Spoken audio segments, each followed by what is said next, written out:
چې څوک لا اله الا الله محمد رسول الله وایي او رسول الله صلی الله علیه وسلم ته وایي چې هغه آخري نبی دی، د نبوت باندې د آخرت یعنی د ختم نبوت باندې ایمان دی، هغه امتی دی، هغه قادیانی نه دی. یعنی اوس قادیانیان مسلمانان دي نه؟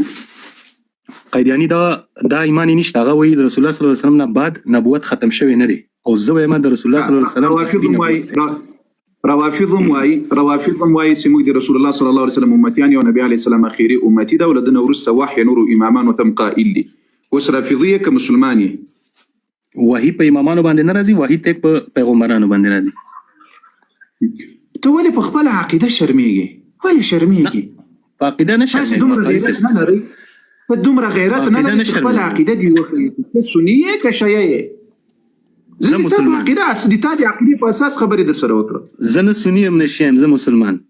ولې نه سني نه شیعه نو زه دې څنګه وپېژنم؟ نن زمانه کې خو اهل تشیع هم شته، روافض هم شته، اهل سنت هم شته، قادیانی هم وایي زه مسلمان یم، رافضي هم وایي زه مسلمان یم، همدغسې پسې سکولران هم وایي موږ مسلمانان یو، همدغسې پسې ځي اسماعیلیه، زیدیه، نصیریه، علویه، چې دا ټولې د شیعو فرقې دي، یو بل ته کافر وایي.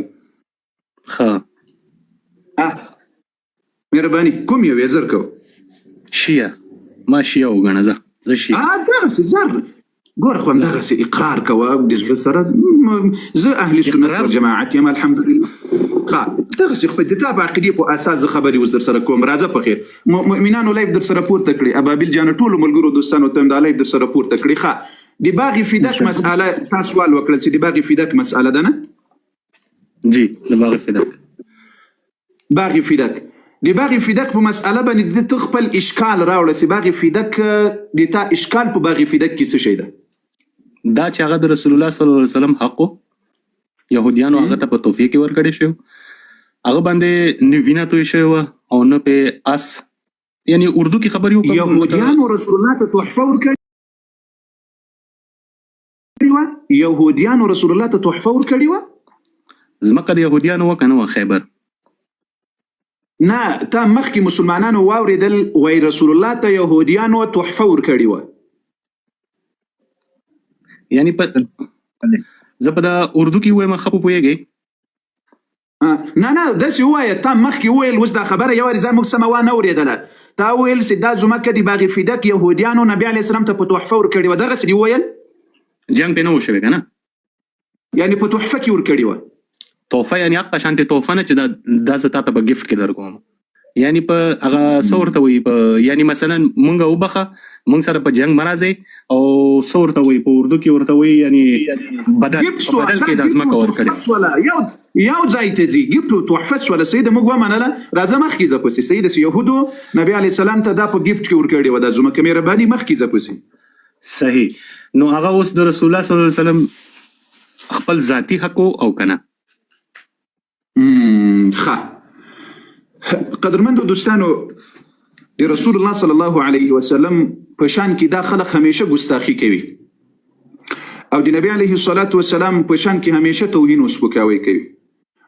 یعنی دا که اوس ملحدینو دا خبره واورېدله او یا یهودو واورېدله وایي د اسلام پیغمبر دومره کمزوری و چې د یهودو ځمکې ګفټ کې ورکولې او د اخیستلې ځینې، حالان کې د اسلام په مبارک دین کې نبی علیه الصلاة والسلام زکات نه اخیستل او وایي چې نه زکات ما ته زکات مه راکوي او د ما اولادي ته اللهم صل وسلم وبارك على حبيبنا محمد. نبی علیه السلام وایي چې ما اولادي تم زکات حلال نه ده او ما تم حلال نه ده، نبی خوري. لیکن دغه کس وایي چې یهودو ګفټ ورکړل نبی علیه السلام. اول درواغ دی په نبی علیه الصلاة والسلام وایي. باغ فدک دا د یهودو ځمکې وې، نبی علیه الصلاة والسلام یهود وشړل، په زور مسلمانانو وشړل، ځمکې و ارڅه دیتا مالی فی وایي، مالی فی یعنی چې بې جنګه مسلمانانو ته رسول الله ته د دوی دا ځمکې و کورونه و هر څه په غنیمت په لاس باندې ورغلل. دا یو قسم دی غنیمت ده، دا ګفټ نه ده. بیا دا باغ فدک د پیغمبر علیه الصلاة والسلام په زمانه کې و، ان تر دې پورې رسول الله صلی الله علیه وسلم رحلت وکړه. کله چې رحلت وکړل نبی علیه الصلاة والسلام فرمایلی نحن معاشر الانبیاء لا نورث انما ترکناه صدقه. موږ انبیا د مال میراث نه پریږدو، میراث د علم، میراث د حکمت، میراث د نبوت پریږدو. نو مال د میراث د نبی علیه السلام دا صدقه د بیت المال ته راځي. په خبره باندې پوه شولې که پوه نه شولې مهرباني وکړه مخکې ځه پسې. دا مثلا د زه قاری صاحب اول مې درته ویل زه ګوره عالم نه یم، زه صرف خپل مازغه کولول غواړم. صحیح نه؟ که دې بیا مازغه کولا سو انشاءالله بیا خو به هدایت را سره قبلوي ان شاء الله چې مازغه مې پوره کولو شو ان شاء الله. ولې نه؟ حق رای حق همیشه د انسان د منتظر ان شاء الله. انسان همیشه د رای حق د لپاره به منتظر او کوشش وکړه په نبی علیه السلام باندې بیا دغه کوشش وکړه چې دروغ درنه ونه ویلې صبت کار ده خاله ما درته وی کنه ما درته اول مې درته خبره خلاصه کړه چې مغه لفظي معنی مال نه راځي ځکه زه ساده خبره وکوم وضاحت به تاسو کوم. صحیح نه؟ ښه مهرباني وکړه مهرباني مننه. او دویم دا تاسو اوس ماته چې د نبیانو خپل میراث نه صحیح ده جی. نو بیا دا د یو بل نبی دی زما په خیال حضرت اسماعیل علیه السلام دی یا حضرت سلیمان علیه السلام سوري حضرت سلیمان علیه السلام څنګه خپل زامنو ته خپل وراثت پرې خودل څوک وایي؟ نو دا اوروم دا یوټیوب کې اوریدلې مې دي بچپن نه مې اوریدلې چې حضرت سلیمان علیه السلام خپل ټول جایداد خپل زامنو ته ورک ایو زوی ته ورک زما په خیال یو زوی ته له نور زمانو سره ظلم وکړل نه. نو دا تاسو وضاحت غواړم کنه ما درته ول چې زه مازغه کولول غواړم. هغه آیات داسې ده زه هغه آیات قرآني آیات د تر واخلم ته دا آیات لګ وایس دا ماته معلوم سي زه د مسلمانانو یم واوري لګ به ثواب وسی. آیات شریف وایا ال زرکو مسلمانان به واوري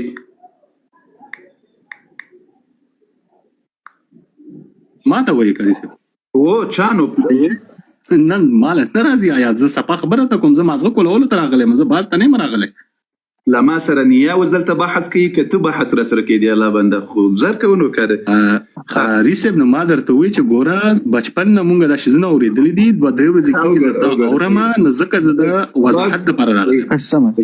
سم زه پوه کوي ان شاء الله د سی ورته چې پوه مې کا د مسلمانانو د وعده را سره وکړه ان شاء الله هدایت قبل و مدر سره کم یقینات حاصل سو. نو تاسو د ابو بکر او د عمر د علي حیدر بچان ټول یو تکبیر مو وایسته او د غلیفم در سره شیر کړی تر څو ډیرو مؤمنانو مسلمانانو ته دا خبره ورسیږي. بارک الله فیکم. تکبیر الله اکبر ولله الحمد.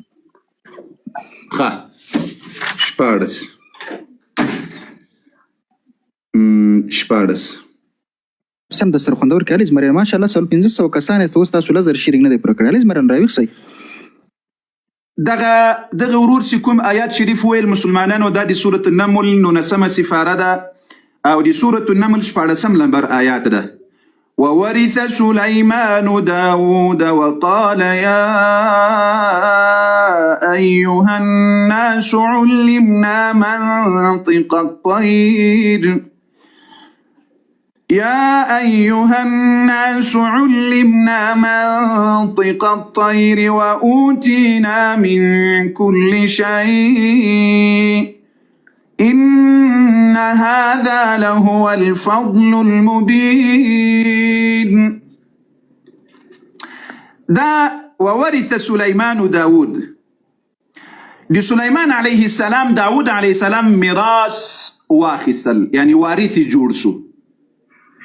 وقال ويل يا أيها الناس اخلقوا علمنا لدي آياتنا تدا مخي آيات راپور تساسي الله جل وعلا دي كون ميراث په اړه باندې خبرې کوي. قرآن کریم در سره ستدي دی ورور نوم څه شي ده؟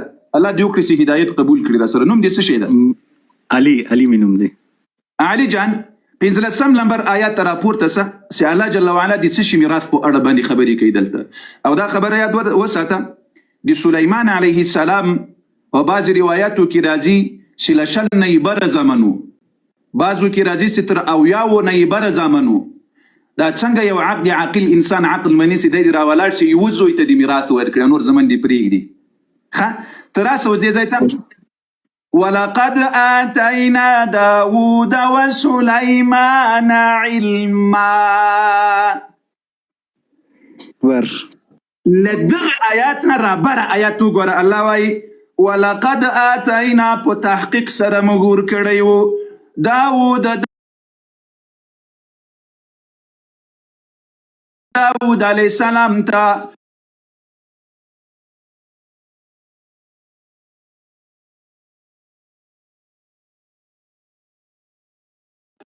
عباده المؤمنین او ویل دی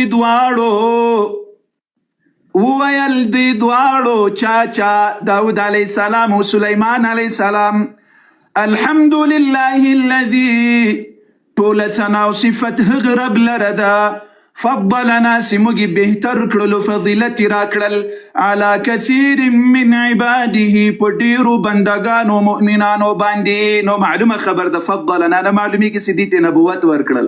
او پاسنی آیات کې تو ګوره ولقد آتینا داود وسلیمان علما بیا د لاندې وورث سلیمان داود. سلیمان علیه السلام دی داود علیه السلام پلار ده. سلیمان علیه السلام نبی و. دغه نبوت الله په میراث دی سلیمان علیه السلام په اولاده کې چاته ورکړل؟ داود علیه السلام ته یې ورکړل. کچېرې له دې نه مراد د سلیمان علیه السلام د مال او د ځمکې او د غیره میراث وای نو بیا خو دا د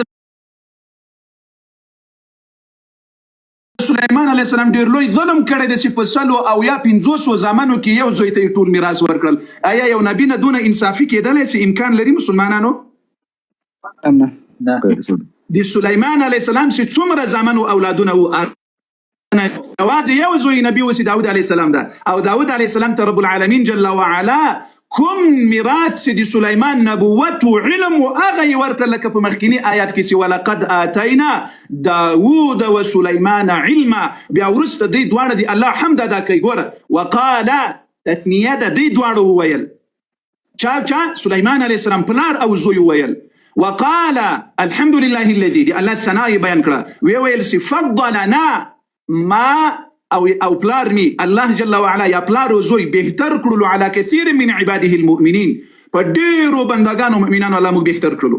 نو دلته مراد د زړه سره څه شي ده؟ دلته مراد میراث د نبوت ده، میراث د علم د خپل په ښکارا آیاتونو کې راځي. د لاندې پیسې وګوره یا ایها الناس علمنا منطق الطير اي خلقو مكتخو دلي سويدي منطق الطير دي مرغانو زبي. الله اكبر. سليمان عليه السلام او داود عليه السلام دي مرغانو په زب په هیدل دي الله بنده کچيري وورث سليمان وداود الله جل وعلا مرغان په میراث ورکول مسلمانانو دا ولې دا پر آیات نه وایاسته ولې په قران سر نه خلاصوي. ګوره په همدغه آیات کې وورث سليمان وداود وقال يا ايها الناس داود علیه السلام ویل ای خلقو علمنا مکتکو دلی سوی ده منطق الطیر دی مرغانو زبی و اوتینا او مکتر اکرل سوی ده من کل شیء دی هر چیزنا. یعنی الله جل وعلا مو ته په هر شي باندې علم را کړی ده. په دنیا کې څه دي دا اوس د ځمکې د میراث خبرې کوي، د زړه سره د پیسو د میراث خبرې کوي، دا خو د وحی د علم د نبوت د رسالت د میراث خبرې کوي. قربانه کریسم راځه په خیر بل ځای راځه ته مهرباني. ډیره مننه کاری صاحب. ها نو دا تاسو اوس ماته وایي چې د ځمکې میراث خبره نه ده، دا د نبوت میراث خبره وکړه. صحیح ده؟ و پاسنی آیات کې مې څه درته ویل د زړه سره الله جل وعلا څه وایي. ګوره ما ته راځي و فیصله وکړو. عاقل انسان، ویښار انسان، مؤمن انسان، د رسول الله منونکي انسان ته یو دلیل ورکړي هغه وایي بس نور دې ما دې پاره کافي ده. او بیا قل جاهل انسان ته ټول قران وایم به نه در سره مني. لیکن ته دې پاسنی آیات ته وګوره ما درته وښودل تاش 14 نمبر آیات د میراث په دې 15 نمبر یو آیات بره ولقد آتینا داود وسلیمان علما. الله وای ما دوی ته نبوت ورکړی او علم یې ورکړی. دا لاندې آیات کې هم دی هغه آیات په اړه الله جل وعلا وضاحت پسې ورکړي. وورث سليمان داود د سليمان عليه السلام وارث څوک جوړ سول؟ داود. خو وروسته ګوره وقال يا ايها الناس علمنا منطق الطير. وای موږ ته الله داسې علم راکړی ده په میراث باندې چې موږ د مرغانو په ژبه باندې پوهیږو. د مرغانو ژبه په میراث بل چاته نه ورکول کېږي بلکې انبیا ورته ورکول کېږي. قربانه کې دي سم د مرغانو په ژبه باندې علم دا انبیا ورته الله ورکوي. دغه میراث الله جل وعلا په دې آیات کې ښیي چې هغه علم میراث د انبیا او یو بل ته د نبوت د رسالت او د علم او د حکمت ته ښه مخکې. مننه ډیره مننه کاری صاحب. الله تعالی ته اجر درکړي. اوس به زه د تعالی کتاب نه توای چې زه شی یم زبو دي تعالی کتابنا مرآة العقول دي امام الصادق عليه السلام. امام الصادق عليه السلام خو بمنه الحمدلله امام صادق علیه السلام وایي چې انبیا د مال میراث نه پرېږدي او صحیح روایت په صحیح سند سره دا روایت راغلی ده چې انبیا د مال میراث نه پرېږدي، انبیا د مال میراث نه پرېږدي. او دا به زه تاته دا اوس د تا له کتاب نه دا اوس پسې وګوره، د ما کتاب خو د تا دپاره حجت نه ده، د تا دپاره حجت نه ده، لیکن زه به اوس د تا له کتاب نه دا خبره پسې درته ثابته کړم. د تا له کتاب نه ښه وګوره. مرآة العقول مسلمانانو دي زي تغوكسي مرآة العقول. أنا نغوكسي أبي عبد الله عليه